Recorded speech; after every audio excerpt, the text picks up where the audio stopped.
Je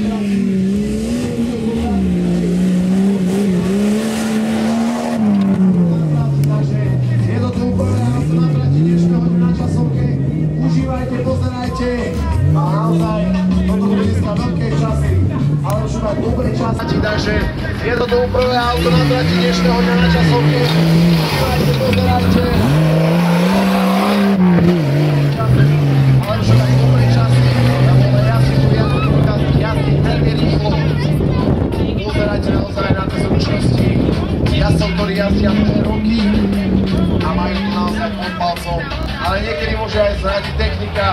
Môžete zakúpiť za 2 eurá v modrom stánku Orava Offroad. A Peťo so svojou jalovicou ide do finále. Pripomenite svoju jazdu. Hore pod sprekom je štart a tam je aj cieľ.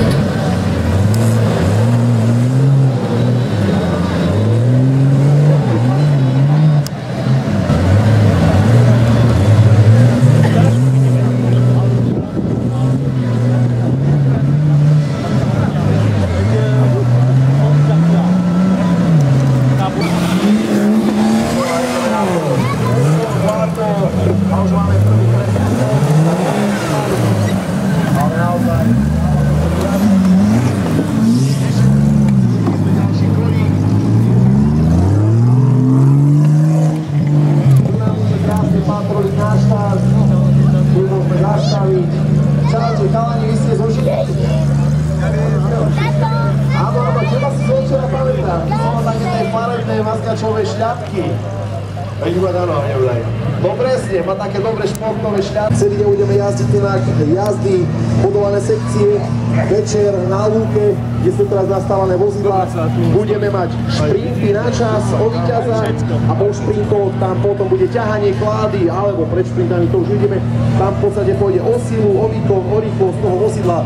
To bude také najsilnejšie vozidlo, ktoré je najrýchlejšie prejde. Sa potom dána na off-road cupu všetkým vozidlám, čiže niekto môže prísť na 1-2 preteky a môže sa stať aj víťaz.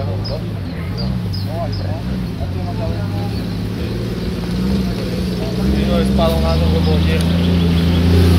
Skoro.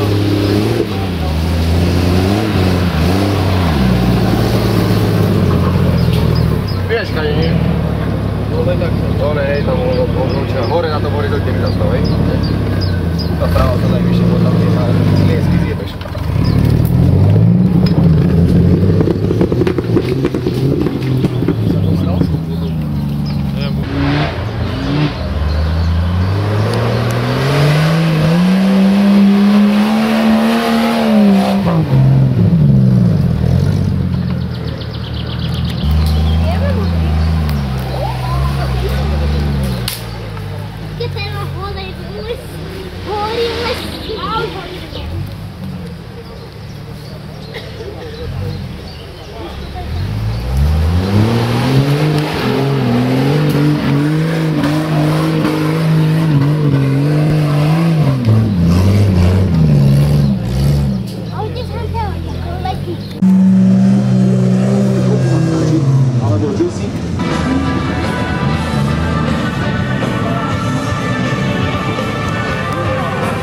Až 10. augusta všetci do Zázrivej, tak ako som bola predtým do Ruština alebo tu na do Martina.